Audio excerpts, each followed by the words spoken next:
Bueno, de ahí entonces que no sea raro precisamente que en la página 325, más o menos unos 8 o 9 renglones de que ha iniciado el párrafo, dice el texto, que la belleza es la suprema racionalidad, la de la encarnación concreta del verbo, que exhala el perfume del espíritu. Entonces, la belleza no solo es, por ejemplo, como supondría Platón, una idea, por mucho que sea una idea sublime. Tampoco sería la belleza algo así como una categoría estética que Kant denomina sublime. No, la belleza como tal es la encarnación concreta del verbo. Y esta encarnación concreta del verbo que cambia nuestra vida, que la hace bella, exhala el espíritu, el perfume del espíritu. Por ello entonces, más o menos unos 4 o 5 renglones abajo, dice: en la belleza se muestra la racionalidad interna de la verdad divina, que era el objeto de la búsqueda de la teodicea. En la experiencia de la luz trinitaria, la esencia divina no es simplemente dada, una potencia externa, un hecho bruto que exige el sometimiento humano y no puede más que suscitar su rebeldía, un ídolo que exige una adoración alienante. La esencia divina se da a sí misma, se comunica en la justificación interna de su santidad, sale de sí misma, llevando a su culmen el amor kenótico y despertando con ello la auténtica adoración digna de Dios y del hombre, la adoración en espíritu y en verdad. Entonces, ¿en qué consiste estos adoradores que ahora el Padre quiere y que Jesús nos dijo, los adoradores en espíritu y en verdad, los que han llevado a cabo la encarnación concreta del verbo? Esos son los adoradores, o sea, los que realmente participan de esta luz divina. Por ello, no es casual que en los 2 últimos renglones del apartado 2 menciona el texto que la experiencia de la luz tabórica, el asceta, entra en contacto real con la iluminación divina.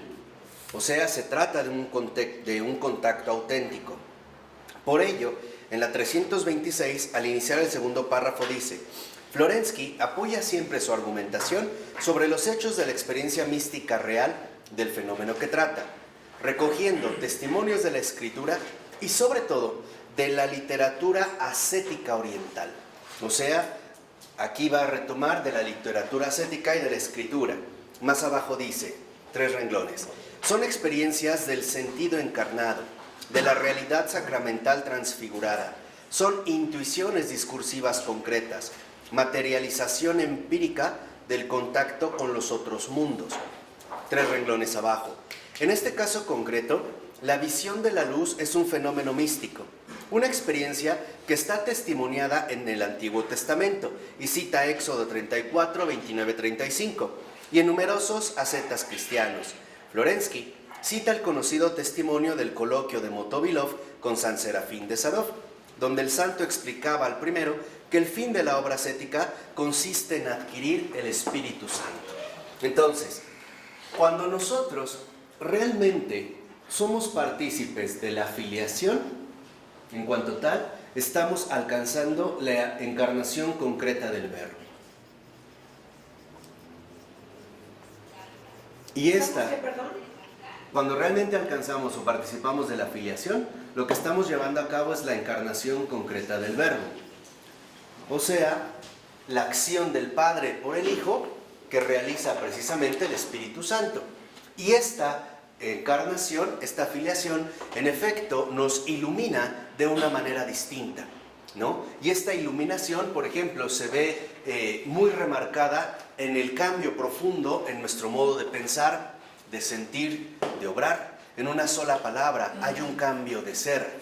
En esta encarnación concreta del verbo aparece un ser de otro modo.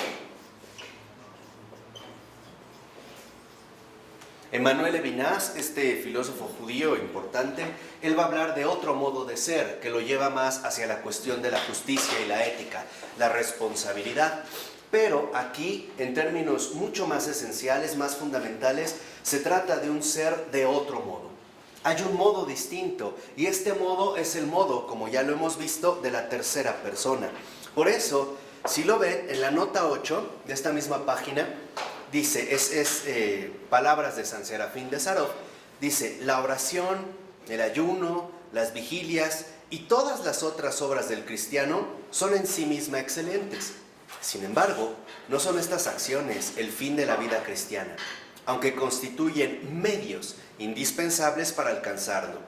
El verdadero fin de la vida cristiana consiste en la adquisición del Espíritu Santo de Dios. Entonces, aquí, San Serafín de Sarov nos recuerda algo muy importante. La filiación, la encarnación concreta del Verbo, el ser de otro modo, no es más que la adquisición del Espíritu Santo. Ya eso es a lo que estamos llamados.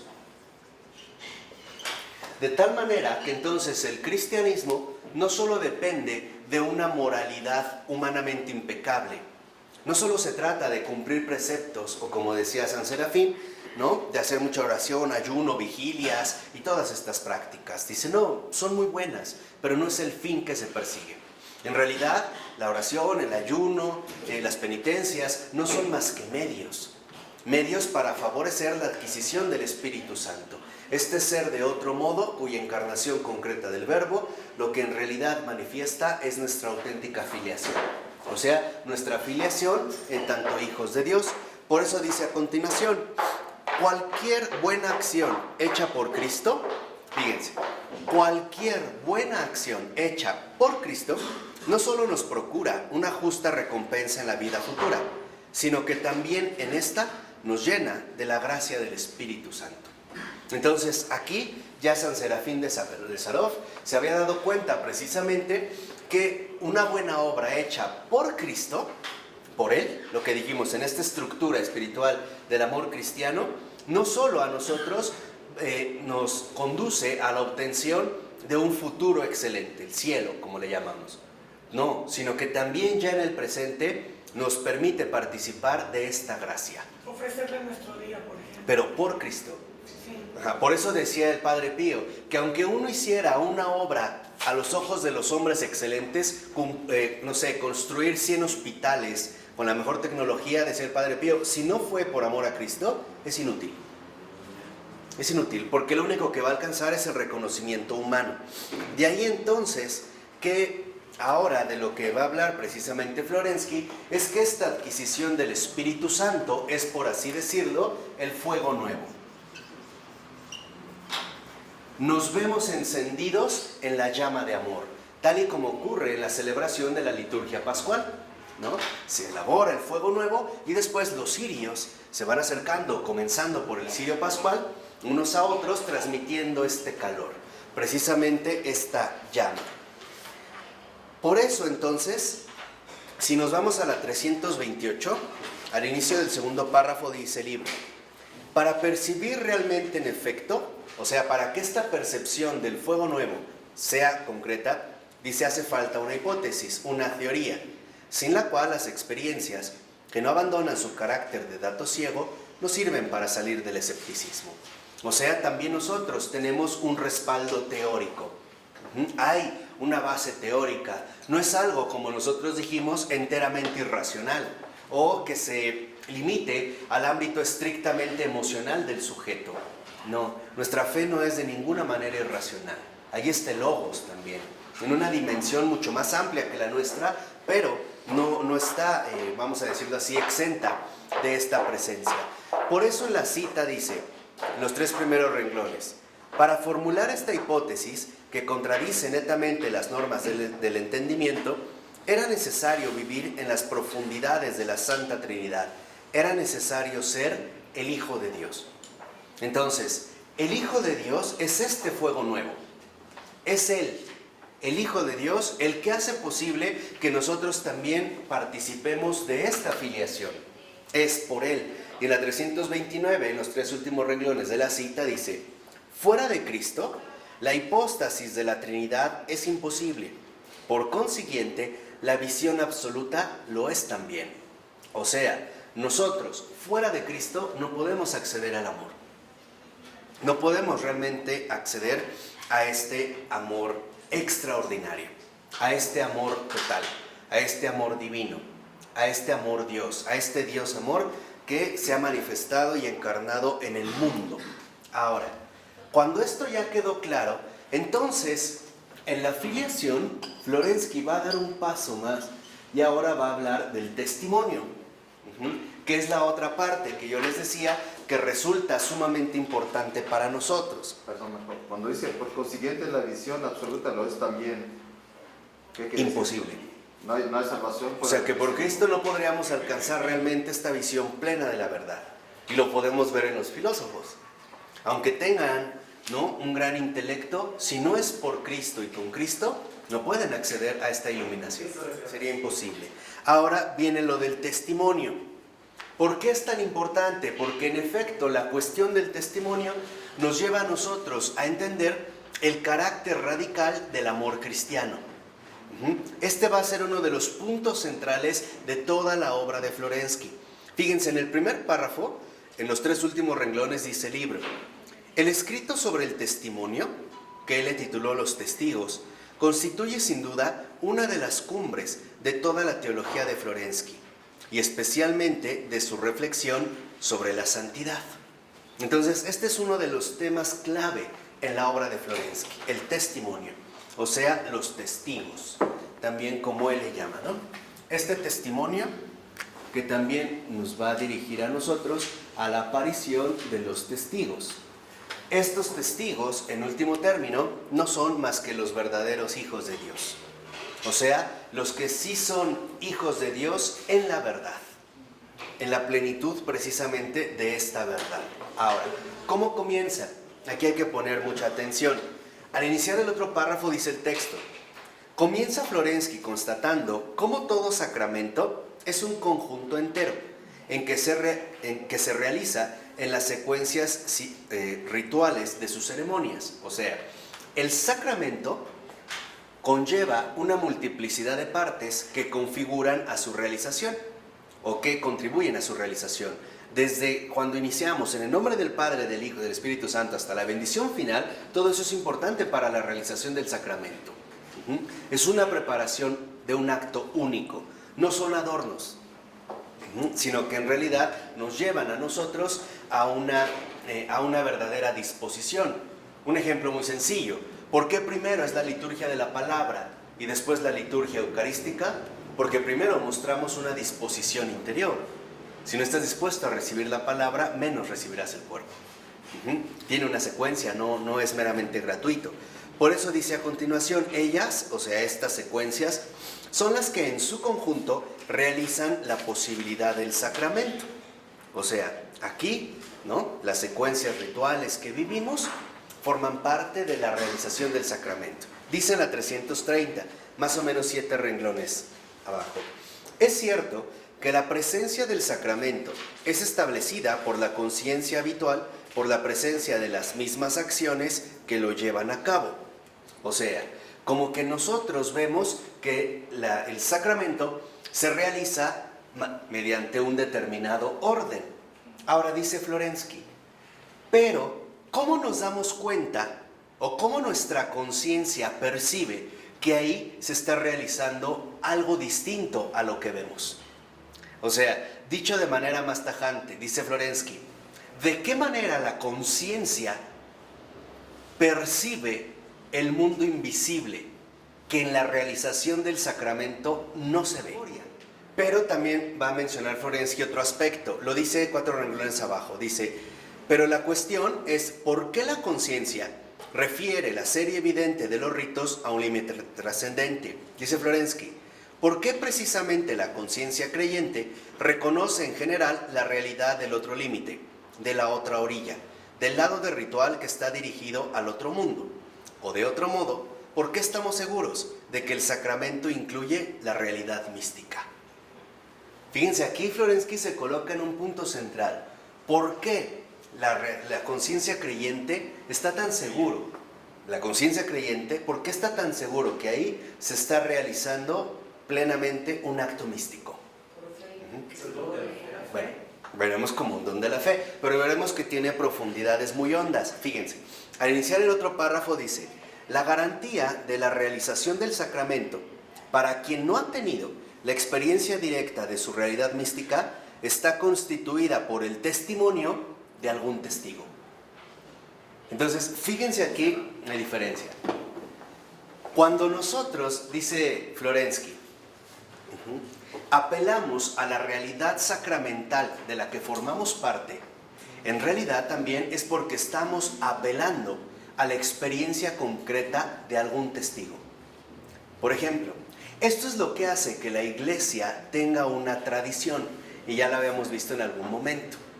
La tradición no es más que la, vamos a decirlo así, la transmisión de las experiencias que muchos hombres en la iglesia han tenido y que precisamente nos comparten como una guía segura para poder proseguir. En este caso, aquí lo que vemos es que ahora Florensky nos va a decir que el sacramento no solo tiene, y esto me parece a mí lo más extraordinario, no solo tiene una certeza subjetiva, memoria o el don de la fe, sino que incluso tiene una realidad objetiva. Sí posee precisamente una realidad objetiva. Para nosotros, la primera realidad objetiva de estos testigos son precisamente los apóstoles, los padres apostólicos. ¿Por qué? Porque a su vez ellos tuvieron la presencia, el testimonio de Él, de Cristo. Y eso es lo que a nosotros nos mantiene vivos. O sea, ¿qué nos mantiene vivos? La experiencia de los testigos, el testimonio de aquellos que vivieron estos actos extraordinarios. Y los mártires en el siglo XX. Lo vamos a ver aquí. Lo vamos a ver. Es que hoy creo que podemos entender bien a fondo el martirio. Veremos que no es cualquier cosa, en serio.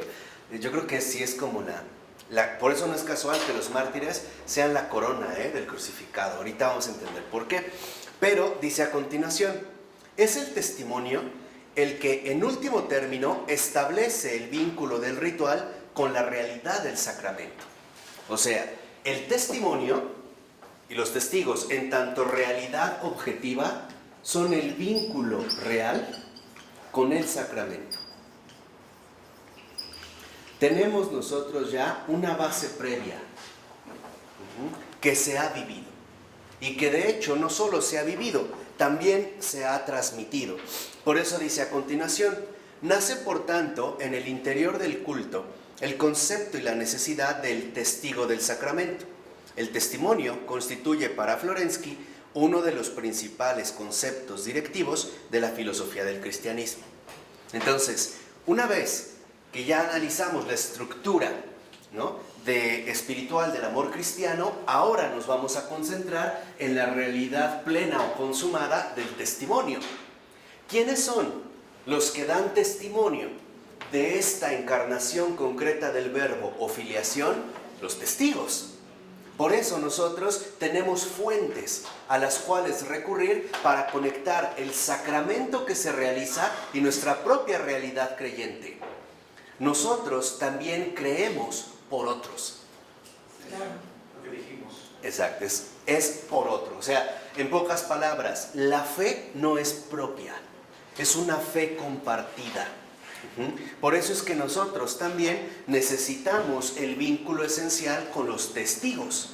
Cuando los protestantes rompen con los testigos y lo dejan todo a la libre interpretación, ya no forman parte del testimonio. Ahora lo único que van a hacer es desarrollar su propia interpretación subjetiva, sin apelar a ningún tipo de realidad objetiva.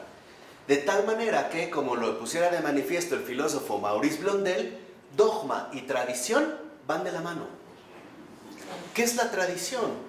La experiencia concreta del dogma. Eso es. No es la aparición de nuevas teorías. Por eso, aunque aparezcan nuevas teorías, no siempre corresponden con la adecuada transmisión del dogma. Por eso se habla de una tradición viva. ¿Por qué? Primera, porque los testigos la vivieron. Dos, porque la vivencia de estos testigos viene de la eternidad. Y tres, porque el testimonio que nos dejaron es verídico. Por eso es cuando empezamos a abrir el horizonte de manera más tajante. Viene lo bueno, la antinomia cristiana del testigo mártir. Esta es la parte que a mí más me encanta, en lo personal. Y es donde más atención yo les pediría que pusieran. Fíjense, la 331 dice, a partir del cuarto renglón, vamos a hablar de la antinomia cristiana del testigo mártir. Dice a partir del 4 renglón.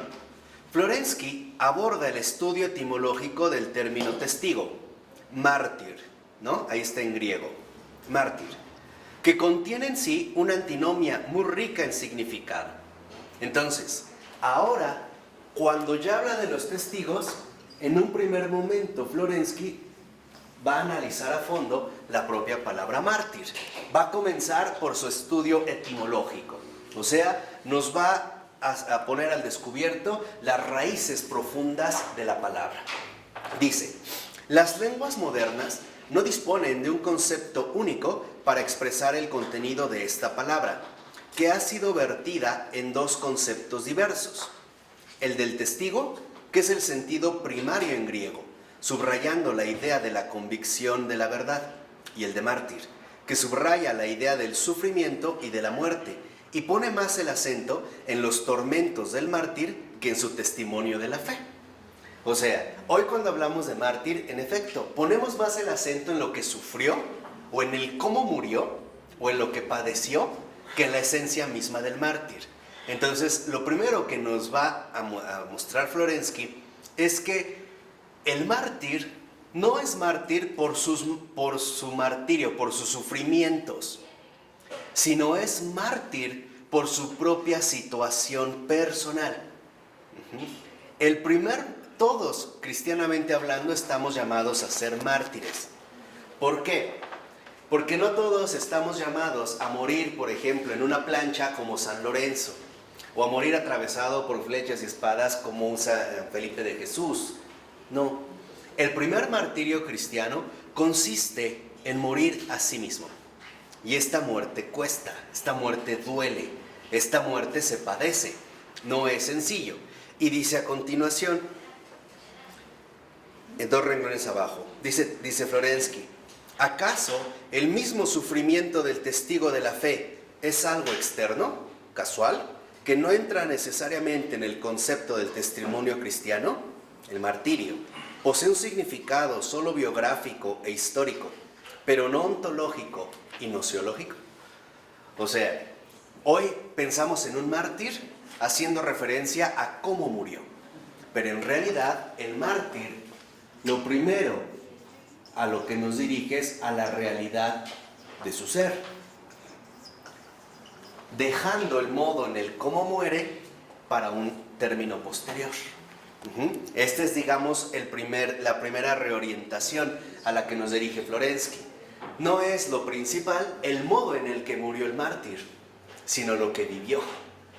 Esto es lo central, o sea, en pocas palabras, lo sustancial del mártir no es cómo muere, sino cómo vive. Vamos a ver. O sea, lo esencial del mártir no es, acabó en la plancha como San Lorenzo, burlándose, ¿no?, del verdugo romano y diciéndole, oye, ya dame la vuelta porque por lo que veo ya estoy muy quemado, ¿no? De un lado. No es esto el centro del mártir. Lo que nos va a interesar en este caso en el mártir es la realidad de su ser, o sea, su vivencia profunda. O en otras palabras, ¿qué lo llevó al martirio? O sea, pero digamos, no se reduce el mártir a su muerte. No, pero la vida que llevó para llegar al martirio. En este desarrollo. Para merecer el martirio. Eso es lo que vamos a ir viendo. Por ello, 4 renglones abajo dice el libro, mártir, no es en la cita, está en griego, en sentido cristiano, no es un simple testigo de la verdad. Fíjense, dice, no es un simple testigo de la verdad, como no es simplemente el que sufre por la verdad, sino que es aquel testigo que testifica con sus propios sufrimientos, y aquel hombre sufriente cuyos sufrimientos voluntarios emanan del mismo contenido de su testificación. Estos sufrimientos encarnan la verdad anunciada. La verdad proclamada se realiza en estos sufrimientos. Entonces, el mártir no está dirigido hacia la muerte, sino al sufrimiento. Esto sí, la realidad de su ser del mártir, en efecto, está dado en el sufrimiento. Es que en el mártir se da la conjunción, de forma conjugada, el sufrimiento y la verdad. O sea, en el mártir la verdad se encarna como sufrimiento. Se realiza precisamente en tanto sufrimiento. Ese es el primer rasgo central del mártir. O sea, al mártir no lo corona su modo de muerte, sino que en el fondo más último, más profundo, más íntimo del mártir, lo que hay es la manifestación de la verdad precisamente a través del sufrimiento. O sea, en el mártir, el sufrimiento es la manifestación de la verdad. Es el pago por la verdad. Y al revés, la verdad se manifiesta precisamente como sufrimiento. ¿Y puede haber sido parte mucho de su vida anterior antes de morir? Puede no haber derramado la sangre, o derramado su sangre, en nuestro concepto más estrecho, pero eso no le quita un rasgo de martirio. No lo tuvieron que haber matado, ¿eh? Eso muchos decíamos, ¿no? Reestructurar nuestros conceptos para poder encauzarnos hacia la verdad. O sea, lo primero que debemos de identificar con el mártir no es la muerte, es el sufrimiento. Es el tipo de sufrimiento que padece. O sea, el tipo de padecimiento que en carne propia se asume literalmente como una manifestación contundente de esta verdad. En este primer paso. Por eso dice a continuación, o en los términos que ya conocemos. El martirio es un dato, pero espiritualizado. Y es la verdad, pero que ha llegado a encarnarse. O sea, en el mártir, la verdad se encarna y se encarna como ¿qué? Sufrimiento. O sea, es la encarnación de la cruz. Yo no sé si ustedes conocen a un pintor contemporáneo, no tiene mucho que falleció, que se llama John Compton, ¿no? Bueno, este pintor lo cito porque él fue converso, se convirtió al catolicismo y él era un pintor abstracto, de hecho siguió siendo un pintor abstracto. Vale la pena que ustedes lo revisen por internet, Compton, y vean cómo a partir de su conversión él hace una serie de crucifijos. De tal forma que, por ejemplo, pone un lienzo y de repente utiliza, pareciera una plasta de óleo en medio, donde se empieza a percibir al principio el madero y al que está en el madero. Conforme él va madurando en su conversión, hay un momento en el que es el mismo crucifijo, pero ya no logramos diferenciar la cruz del crucificado. Ya se han vuelto ¿qué? Uno. Ese es el mártir. Por ello es que no solo hay martirios exteriores, también hay muchísimos martirios interiores que nadie conoce, solo el Padre. Y hay muchos que a lo mejor ni se imaginan, que ahorita a lo mejor no viene el caso mencionar. Pero el martirio como tal es una vivencia espiritual de la verdad en tanto que sufrimiento. Dice a continuación, el martirio de este modo, tanto histórica como ontológicamente, es un fenómeno exclusivo y el más característico de la religión de la palabra hecha carne. Aquí está, o sea, en el sufrimiento y la verdad, ahora hablamos de que es la máxima expresión de la palabra hecha carne. No es que es Cristo. Entonces, por eso es que cuando nosotros encarnamos la verdad como sufrimiento, estamos formando parte de un martirio.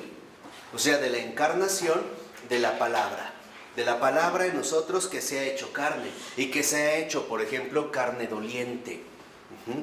Por eso es lo que les decía, o sea, de cierta manera el martirio no solo depende de algo exterior, también depende de algo interno, de algo interior. Ahí es donde comienza el verdadero martirio. De hecho, el verdadero Hijo de Dios lleva en el corazón un calvario. De verdad, lleva un calvario interior, Es una lucha interior desgastante. Y es lo que vamos a ir viendo a continuación. Por ejemplo, en el último párrafo, más o menos a la mitad, dice Florensky, en los fundamentos de la palabra mártir subyacen dos, quizá incluso tres raíces, precisamente. Mar, que es resplandecer, irradiar. Mar, combatir y ser combatido. Mer, tener un pensamiento, recordar. Entonces, fíjense, en las propias raíces de la palabra mártir aparecen tres características esenciales. Primera, resplandecer. En el mártir, en su estudio etimológico, hay un resplandecer que nosotros ya podríamos entender más precisamente cuando anteriormente hablamos de la luminosidad, que es la manifestación de la belleza divina, o sea, la filiación. Segunda, combate. Hay un combatir. Lo voy a dejar en combate. Ahorita van a ver por qué, que me voy a detener mucho en eso, y es una parte de la vida espiritual que hoy desconocemos, desafortunadamente. Y 3, tener un pensamiento, un recordar. O sea, hay un resplandecer, hay un combate y también hay una conmemoración. En esta situación, donde ya aparece el testigo, lo primero que nos está mencionando Florensky es que en el mártir se da un resplandecer, en el mártir se lleva a cabo un combate, ahorita vamos a ver en qué consiste, y en último término también se lleva a cabo una conmemoración. ¿Por qué? Porque el mártir no sufre por sí mismo, sufre por Cristo. Y en el sentido literal, o sea, no sufre únicamente por Cristo como si fuera una causa secundaria. No, sufre porque el propio Cristo se encarna en él como este varón sufriente, varón de dolores, le van a llamar, ¿no? Isaías, que realmente, ¿no?, queda hecho una llaga. Dice a continuación, en la 333, en el fondo, la palabra mártir reúne en sí dos experiencias sobre la manifestación del testimonio hacia afuera, de la verdad como luz y de la verdad como combate. Entonces, fíjense, en el caso del mártir, teniendo en cuenta estas características que hemos mencionado anteriormente, se dan dos dimensiones muy concretas: luz en un primer momento y combate. O sea, el mártir es aquel, por decirlo así, iluminado, otra vez, sin este sentido iluminado moderno de que tiene conspiraciones raras, no, el que participa de la luz divina, pero se encuentra también en un continuo combate, está en un combate. Vamos a ver ahorita cómo es que se lleva a cabo precisamente este combate.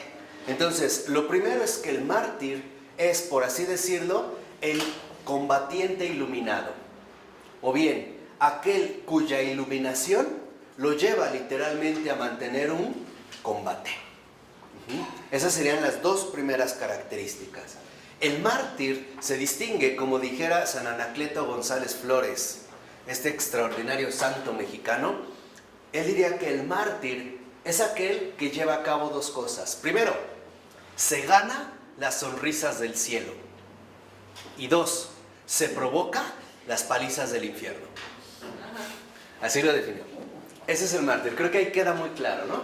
El que se gana las sonrisas del cielo y también provoca las palizas del infierno, ¿no? Los embates del infierno. Entonces, estamos aquí en el mártir, en una luz que en realidad también va a mencionar un combate. En el primer caso, lo explica Florensky de la siguiente manera, o sea, en el ámbito de la luz, o sea, en el ámbito externo. ¿Estamos? Esto sí es muy importante. Estamos hablando de la luz y del combate del mártir externo. O sea, en los rasgos que manifiesta el mártir exteriormente, o sea, que los demás pueden percibir, o bien que a los rasgos a los cuales los demás pueden tener acceso a simple vista, o sea, son externos. Dice en el primer caso, la imagen y el concepto del resplandor y la irradiación están ciertamente contenidos en la palabra mártir, porque el testimonio de la verdad es luz. Entonces, el mártir es luz precisamente en tanto testimonio. Su testimonio arroja luz al mundo.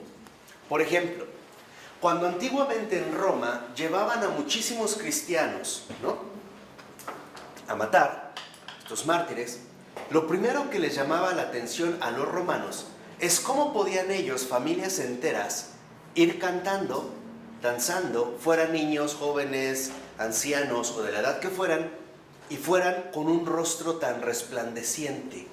No entendían, le decían, pero te vamos a aventar a las fieras, por eso estoy feliz. No entendían en realidad por qué ellos actuaban de esta manera. O sea, si algo les resultaba sumamente luminoso, era justo su testimonio, ¿no? Ahí es donde, por ejemplo, se da una luz. En el caso del beato Miguel Pro, también antes de ser fusilado, pide un último deseo. Dicen, sí, ¿cuál es? Déjenme rezar por ustedes y por mí. Esa es una luz. O sea, precisamente, ¿no? Los que llevan a cabo el asesinato quedan como impactados. O sea, es un testimonio de luz, es un testimonio luminoso. Impacta, no hay. Santo Tomás Moro. Santo Tomás Moro, cuando le cortaron la cabeza, ¿no? Y lo sacan de la Torre de Londres, cuando llega al patíbulo, y para subir había unos escalones muy altos, y él ya era pues un poco mayor. Entonces le dice, por ejemplo, al verdugo, lo ve, el otro va tapado con la cara, ¿no? Lo ve y le dice, ayúdame a subir, échame una mano, porque para bajar ya lo voy a hacer solito.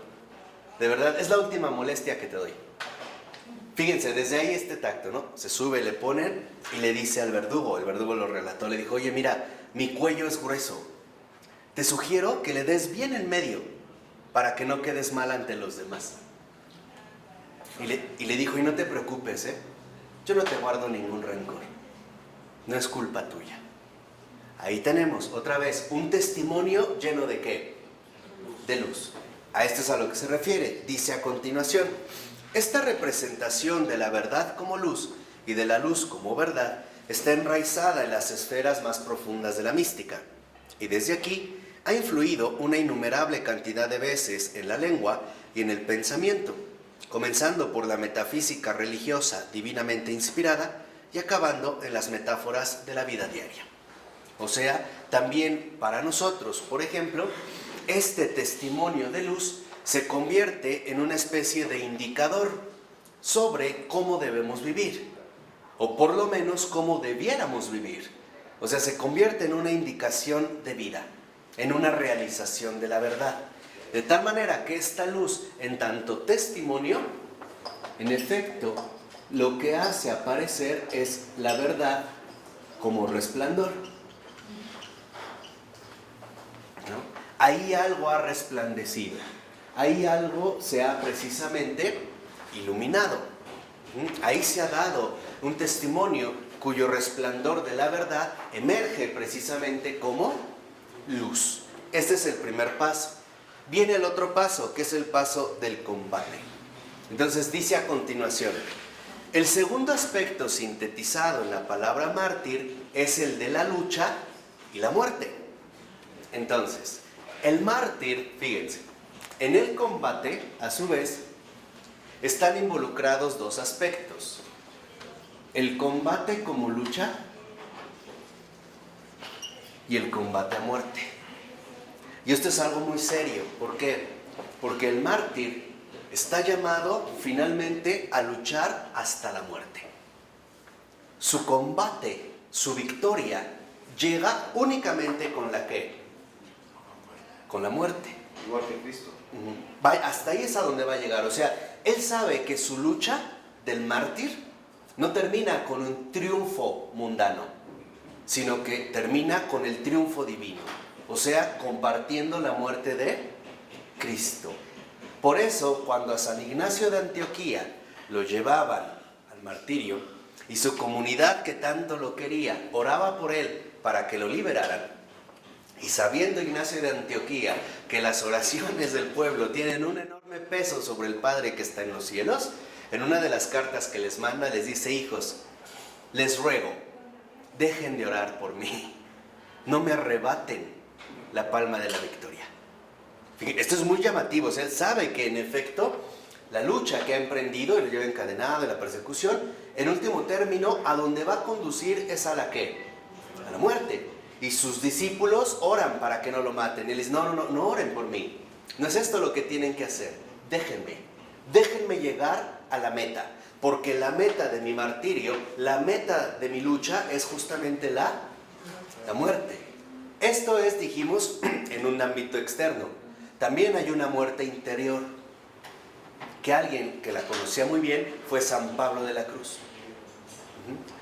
Lo que realmente hablaba San Pablo de la Cruz es del martirio, que es idéntico, pero en interior, ¿no? La muerte interior, la muerte total, la muerte mística, va a decir San Pablo de la Cruz, él habla de la muerte mística, es cuando simple y sencillamente no queda nada de mí. Todo ha muerto para resucitar a Cristo. Esa es la muerte mística. Pero es una muerte en serio, o sea, duele pues, o sea, no es una lucha sencilla de llevar a cabo. Pero es esta muerte, o sea, nos va a dirigir a nosotros la lucha a la muerte. ¿A que sí? Pero, finalmente, hay algo mayor todavía. Por eso dice a continuación Florensky. Dice, primero, para testimoniar la verdad es necesario combatir. O sea, vivir en la verdad involucra un combate. No podemos mantenernos apartados de este combate. Por ello no es casual que en su momento, ¿no?, Ratzinger dijera, el cristianismo que está de acuerdo con todo no es cristianismo. O sea, el cristianismo que está de acuerdo con todo no es cristiano.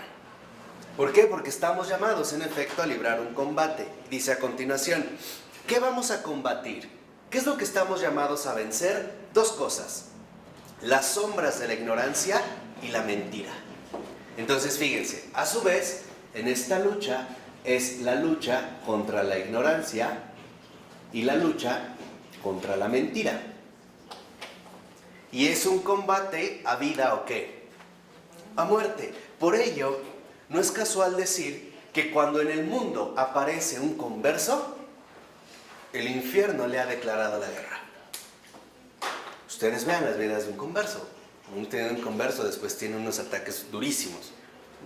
Ahí se ha iniciado literalmente la lucha. Y es una lucha exterior que va contra la ignorancia o bien que va contra la mentira. Un ejemplo. En esta lucha, en los primeros mártires, en su combate, la ignorancia se da, por ejemplo, en general, contra el paganismo. Por ejemplo, contra la idolatría. Ahí hay una ignorancia. Lo que se lucha es contra esta idolatría que ha sido resultado de la ignorancia. En cambio, hay mártires que combatieron en su lucha no contra la ignorancia, sino contra la mentira, o sea, contra la herejía, que no es lo mismo. Ahí el combate es contra la mentira. ¿Por qué? Porque el hereje no es ignorante, es perverso, y eso es otra cosa. Y es la perversión a la que lleva literalmente la mentira. Por eso, en los primeros tiempos de la comunidad cristiana, hubo un doble combate. Los que combatieron directamente contra la idolatría y los que van a combatir directamente contra la herejía. En general, los llamados padres apostólicos van a combatir contra la idolatría, porque es el ámbito en el cual se encuentran inmersos. Los padres después ya no... Los padres apologéticos, siglo II, siglo III, su escenario de combate ya es otro. ¿Por qué? Porque ya no va contra la idolatría, ahora va a ir contra la herejía. San Agustín tuvo que llevar a cabo el doble combate, contra la idolatría y contra la herejía, ¿no? En este sentido, podríamos decir, también Agustín vive el combate del mártir. Ahora, en el aspecto distinto, dice a continuación, que el testigo es un luchador y espiritualmente es un vencedor. Espiritualmente. El mártir espiritualmente es un triunfador. Exteriormente, mundanamente, es un fracaso. Terminó en un vil fracaso. Terminó perdido, hay una fosa común, como el propio Florensky.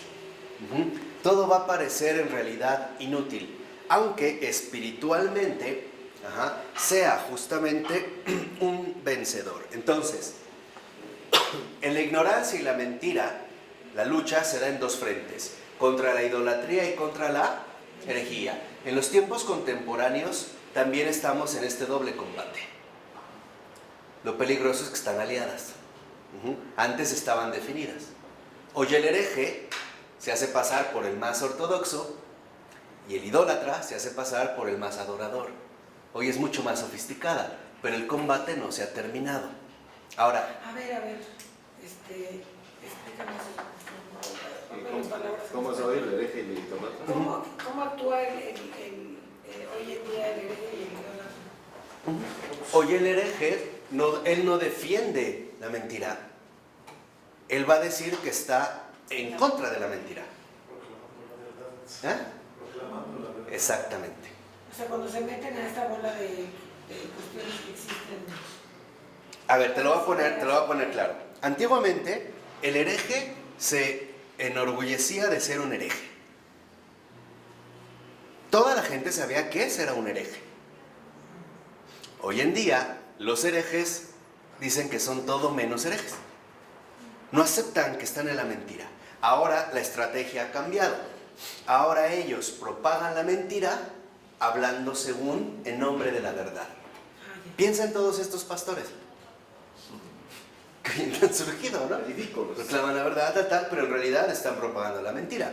La idolatría También todas estas ideas que han surgido, ¿no? Todas las en nuestras prácticas comunes. prácticas, ¿no? Ahora, viene algo mucho más interesante y esa es la parte que hoy en día hemos perdido de vista y yo les vuelvo a repetir, por no tener una verdadera vida espiritual intensa. Un ejemplo de los Radical. herejes son los pastores. Por ejemplo, ¿no? Y de los idólatras, Cualquier persona del ámbito común. Perdón, pero Dios adora el trabajo boliviano. los La cienciología. yo digo cienciología, voy al Feng Shui, la New Age. Sí, los ídolos propios, ¿no? Que hoy nos vamos creando, o sea, vamos a decirlo así, la gente común, o sea, que agarra sus propios ídolos. Pero viene la parte más interesante, dice, pero en una lucha, lo normal no es solo asestar. Asestar es pegar. Eso es asestar. Escuchen bien lo que dice Florensky.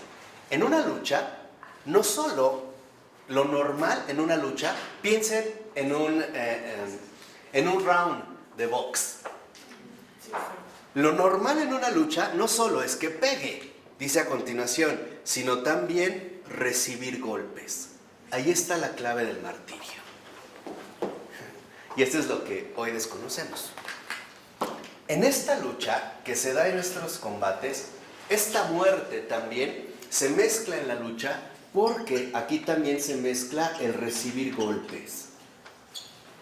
Como estamos en un combate, y es un combate a vida o muerte, es un combate también, como decía San Pablo, por eso nos invita a ponernos la armadura, ¿no? La fe, la espada, el escudo, etc. Al estar en un combate, lo normal no solo es pegar, es también recibir golpes. O sea, estamos llamados a ser noqueados en este combate. Y eso no está mal. Por el maligno. Eso es parte del mártir. O sea, el mártir también va a recibir impactos. O sea, el mártir también va a recibir los impactos, los golpes del maligno. No, a veces serán físicos. Por lo regular son espirituales o emocionales o intelectuales. O sea, también estamos llamados no solo a golpear, sino también a ser ¿qué? A ser golpeados. Como en el Antiguo Testamento, que el diablo le dijo, a ver, déjame tocar. ¿A Job? Pero ahí no lo dejó ni tocar, ¿no? Dice, sí, pero no lo toques. No, tenemos más recientes, por ejemplo, el Padre Pío. No, pero sí le fue como en feria, como de que no, si la gente no se le acercaba. Bueno, pero el demonio no lo toca. Qué suerte. No lo toca. No como a un Padre Pío. A un Padre Pío sí se le va encima. A una Santa Gema Galgani, que es la primera santa del siglo XX. Se le aparecía y se le iba encima, ¿no? Le arrancaba mechones de pelo. Hasta que una vez Santa Gema Galgani le dijo, uy, sí, qué malo, ¿no? Te metes con mujeres. O sea, ya desde ahí lo vemos, ¿no? En esta situación particular. Pero dice, lo normal, entonces, no solo es pegar, sino también recibir golpes. Y por lo tanto, sufrir. padecer, desfallecer e incluso morir. Fíjense. ¿Ah? Sí, o sea, cuando en tu combate supuestamente espiritual vas obteniendo victoria tras victoria. Todo te sale bien, porque entonces en realidad no estás llevando un combate, no estás luchando. En la lucha pegas y te pegan. Acuérdate, por ejemplo, de dónde viene el nombre de Israel. Hay un combate, ¿no? El que lucha contra Dios hasta que ¡pah! No solo pega, también le toca el muslo, se lo quiebra, ¿no? Entonces, en este recibir golpes, quiere decir que hay un martirio muy especial, el ser masacrado por el mal.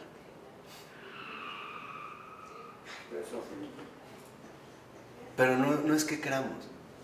El martirio es solamente el cristianismo. Como tal, sí. Es que era el judaísmo. No. Aquí, en este recibir golpes, como nos dijo Florensky, entonces también hay 3 ámbitos. Primero, sufrir, si duele. El Padre Pío luego salía del destino, no podía caminar, ¿no? No es sencillo. No. Sufrir. ¿Y este sufrir a qué nos va a llevar? A un padecer. Y este padecer incluso nos va a llevar a una situación aún más radical, incluso desfallecer. Hay momentos en los que en estos combates espirituales las embestidas son tan fuertes que nos tiran, de verdad, hasta desfallecer, ¿eh? No te puedes levantar. Estás en un combate, o sea, eso quiere decir que en realidad sí estás en un combate.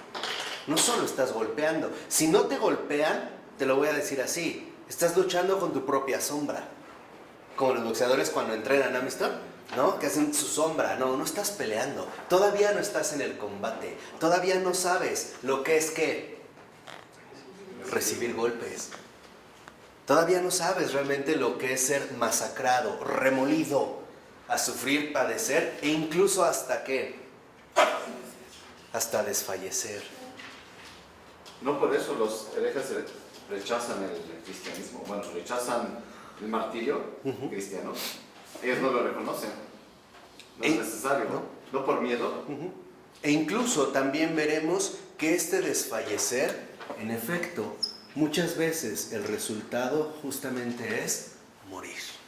Como ocurrió con Esteban, que es considerado al menos el primer mártir cristiano, ¿no?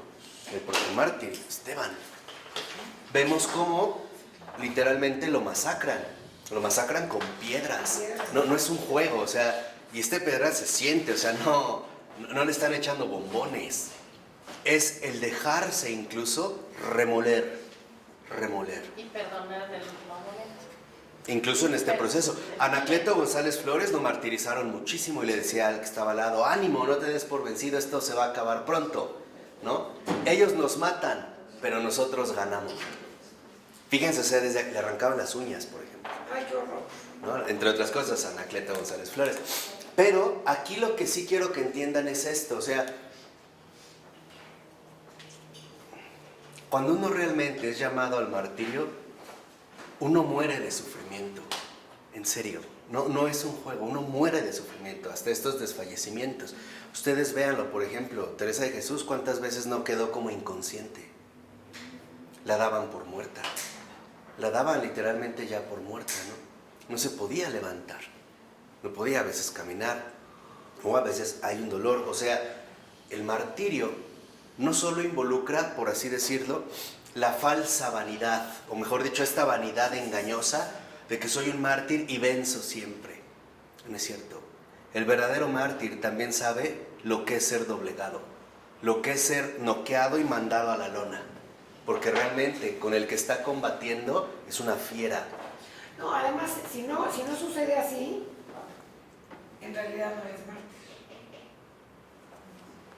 Porque entonces no estás plenamente en un ¿qué? En un combate. En un combate. Podrá ser que tú ganas, golpeas, pero en un combate así como en un torneo de box, tú pegas, pero también ¿qué?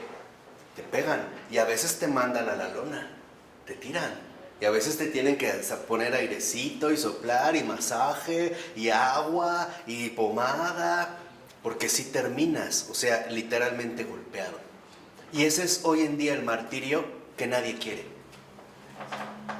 Que nadie quiere. Hoy pensamos que ser mártir es algo que se consiguió en el último momento. Me dispararon, me quemaron, me flecharon. No es cierto. Hoy el martirio que no queremos es ofrecernos. Como decía el profeta Isaías, como Jesús. Como oveja llevada, ¿qué?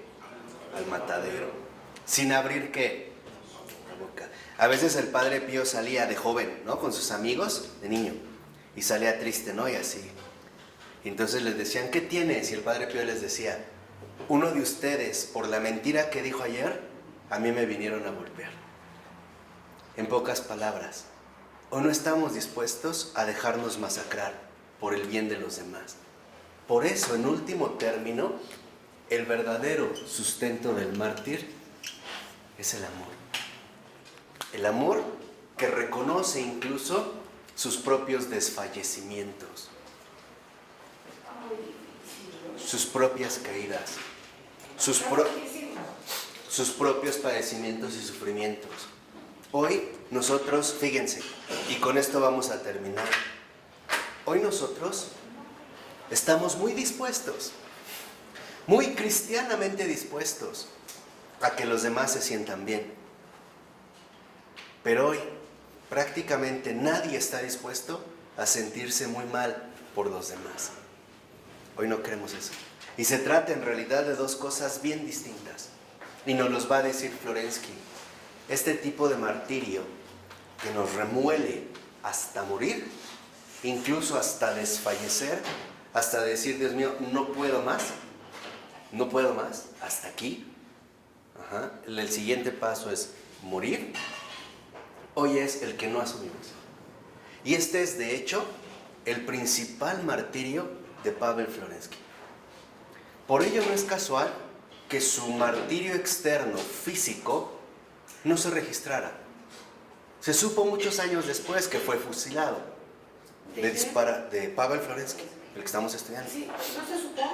¿No? Hasta muchos años después, porque lo excluyeron, murió en el anonimato, en el desconocimiento. Murió en November y le dieron un balazo en la cabeza. ¿Por qué? Por ser sacerdote. Tan parecido al martirio del gran Carlos de Foucault. ¿Sí sabían? Él es el gran evangelizador del Tamraset, ¿no? Que hacía unos comentarios extraordinarios. Cuando puedan leer algo de Carlos de Foucault, vale la pena. De verdad es pero extraordinario. Un trapense, de hecho. Un trapense, ¿no? Y él decía, Señor, he estado 20 años en el Tamraset y no me has mandado a ni uno. en el desierto. No me has mandado ni uno. Y he trabajado, hecho así, ni uno. Pero cuando murió. ¿Y cómo murió? Literalmente por un accidente. Se metieron con él. Otros que venían de los vándalos que iban, él ya sabía que iba a morir. Se agachó y el que estaba a su lado le disparó por nerviosismo. Ni siquiera fue por llegar y matarlo. Nos venían persiguiendo en el nerviosismo, pum, también le dieron un balazo. Y murió como desconocido, desapercibido. Pero esto quizá es el llamado que hoy Jesús nos hace. Nos dice, sí, hijos, está bien. Ustedes tienen muchas ganas de ayudar a los demás. ¿En qué momento van a tener ganas de sufrir por los demás? De sufrir por sus hermanos. Me avisan. Cuando ustedes estén dispuestos, empezamos el martirio. Dime. Entonces, la parte de sufrimiento de Florensky es cuando él tiene la imposibilidad, por ejemplo, de poder guiar a su familia, estando él ¿Desde ahí? encerrado, y ver todas las limitaciones que le ponían a su objetito de científico, de querer hacer el bien. Además hay todavía un martirio mayor. Imagínate en los campos de concentración, viendo toda la injusticia, aparentemente el abandono de Dios, y no poder hacer nada. En una pura fe, lo único que le queda es, Dios mío, confiar en ti. Esto aterra. Y no obstante, mantener la serenidad de espíritu, recibiendo estos golpes que lo van a triturar. Por eso les decía, si ustedes vieran las últimas fotos que se lograron conservar de Florensky, justo unos pocos días antes de morir, donde lo retratan, está masacrado. Como carbón, ¿no? Sí, está masacrado. O sea, no es el de la pintura. Ahí se ve que en realidad ha sido carcomido. Por eso es lo que les decía. El mártir no es precisamente el que está dispuesto a dar su vida por los otros. Es el que está dispuesto a sufrir por todos. A sufrir literalmente por todos. Ese es el mártir. Porque muchas veces el pseudomártir se llena de una satánica vanagloria. Voy a derramar mi gloria, ¿no? Para los demás, para que vean mi testimonio. No es cierto. El verdadero mártir no es el que muere por los demás. Es el que se mantiene vivo para sufrir por todos. Por todos. Y hay muchísimos ejemplos de este estilo, ¿eh? Muchísimos ejemplos. Por eso, cuando nosotros estemos dispuestos a sufrir por los demás, hemos iniciado el recorrido del mártir. Que el buen Dios nos conceda la fuerza para triunfar en el gran combate. Quiere decir, en otras palabras, hemos empezado a ser cristianos. Ahí, solo ahí. Decía San Felipe Neri, bien mis amigos, cuando comenzamos a ser buenos. A ser buenos cristianos. En nombre del Padre, del Hijo y del Espíritu Santo. Amén. Pues muchas gracias.